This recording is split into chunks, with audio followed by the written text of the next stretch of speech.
എന്തൊക്കെയുണ്ട് വിശേഷം? നിങ്ങളെല്ലാവരും സേഫാണെന്ന് കരുതുന്നു. ഇനി നമ്മൾ കോളിഫ്ലവർ ഫ്രൈ ആണ് തയ്യാറാക്കാൻ പോകുന്നത്. ഇതുവരെ തയ്യാറാക്കി നോക്കിയിട്ടില്ലാത്തവർ തീർച്ചയായിട്ടും ട്രൈ ചെയ്ത് നോക്കണം.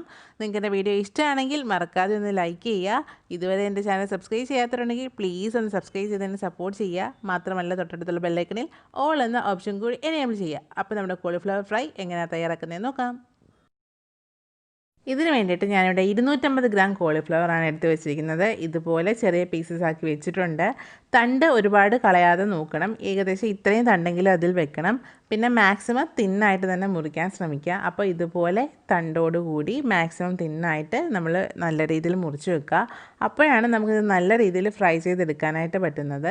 ഇനി നമ്മളിത് നല്ല ചൂടുവെള്ളത്തിലോട്ട് ഇട്ട് കൊടുക്കേണ്ടതായിട്ടുണ്ട്. അപ്പം മഞ്ഞൾപ്പൊടി ഉപ്പും കൂടെ കലക്കി വെച്ചിരിക്കുന്ന വെള്ളമാണ്. അപ്പോൾ നല്ല രീതിയിൽ ഞാൻ ഉപ്പ് ആഡ് ചെയ്ത് കൊടുത്തിട്ടുണ്ട്. വെള്ളം നന്നായിട്ട് ചൂടായി വരുമ്പോഴത്തേക്കാണ് നമുക്കിതിലേക്ക് കോളിഫ്ലവർ ഇട്ട് കൊടുക്കേണ്ടത്. ഒരുപാട് നേരമൊന്നും വെക്കരുത്, ഇത് ഒരുപാട് വെന്ത് പോയാൽ ശരിയാവത്തില്ല.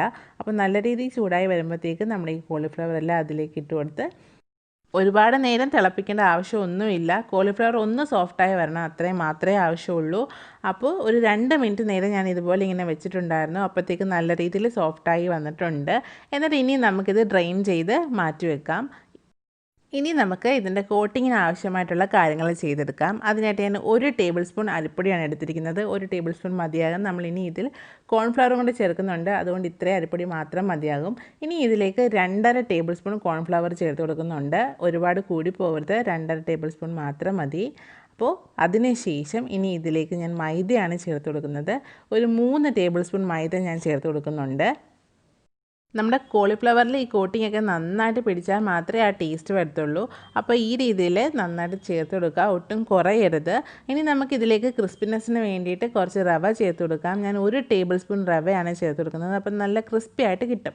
പിന്നെ ഞാൻ 1.5 ടീസ്പൂൺ കാശ്മീരി ചില്ലിയാണ് ചേർക്കുന്നത്. നിങ്ങളുടെ എരിവിനനുസരിച്ച് ചേർത്ത് കൊടുക്കാം. ഇതാണ് അതിന് നല്ല കളർ തരുന്നത്.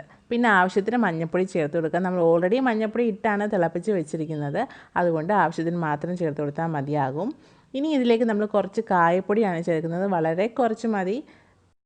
അതിനുശേഷം 1 ടീസ്പൂൺ നാരങ്ങാനീരും കൂടെ ഞാൻ ചേർത്ത് കൊടുക്കുന്നുണ്ട്, ചെറിയൊരു പുളി കിട്ടാൻ വേണ്ടി. പിന്നെ ആവശ്യത്തിന് ഉപ്പും കൂടെ ചേർത്ത് കൊടുക്കുക.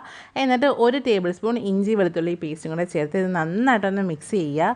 അപ്പോൾ ഉപ്പ് ചേർക്കുമ്പോൾ ശ്രദ്ധിക്കണം, നമ്മൾ ഓൾറെഡി കോളിഫ്ലവർ ഉപ്പൊക്കെ ചേർത്താണ് നന്നായിട്ട് വേവിച്ച് വെച്ചിരിക്കുന്നത്. ഇനി ഇതിലേക്ക് നമുക്ക് ആവശ്യത്തിന് വെള്ളം ചേർത്ത് കൊടുക്കാം. വെള്ളം ഒരുപാട് കൂടിപ്പോകരുത്, കാരണം മാവ് ഒരുപാട് ലൂസായാൽ നമുക്ക് ഒരിക്കലും നന്നായിട്ട് ഇത് കോട്ടായി കിട്ടത്തില്ല. അപ്പോൾ ഈ ഒരു പരുവത്തിൽ മാത്രമാണ് നമ്മുടെ മാവ് വേണ്ടത്.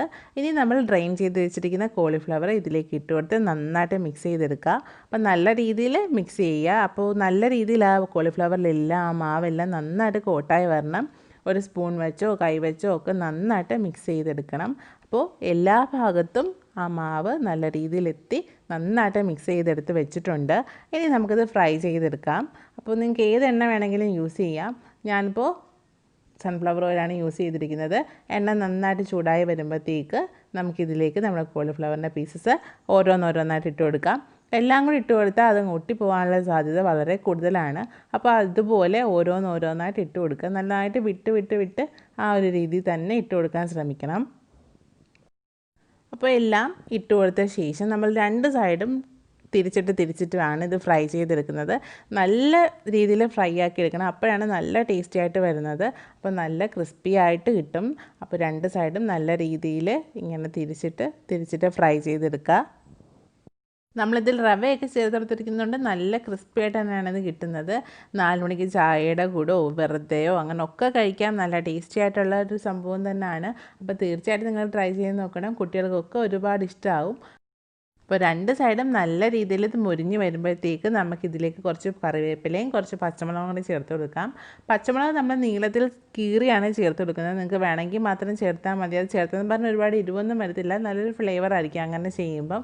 കറിവേപ്പിലയുടെ കാര്യം പിന്നെ പറയണ്ടല്ലോ. അപ്പോൾ ഇതുപോലെ കുറച്ച് നേരം അതിട്ട് നന്നായിട്ടൊന്ന് ഇളക്കിയ ശേഷം നമുക്കിത് കോരിയെടുക്കാം. അപ്പോൾ നമ്മുടെ കോളിഫ്ലവർ ഫ്രൈ റെഡി ആയിട്ടുണ്ട്. ഇതുപോലെ എല്ലാം അടിപൊളിയായിട്ട് ഞാൻ ഫ്രൈ ചെയ്ത് എടുത്ത് വെച്ചിട്ടുണ്ട്. തീർച്ചയായിട്ടും നിങ്ങൾ ട്രൈ ചെയ്ത് നോക്കണം. ശരിക്കും ടേസ്റ്റി ആയിട്ടുള്ള റെസിപ്പിയാണ്.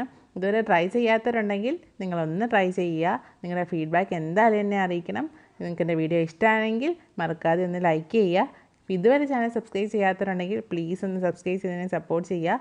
അടുത്ത ദിവസം പുതിയ റെസിപ്പി നമുക്ക് വീണ്ടും കാണാം. Till then take care.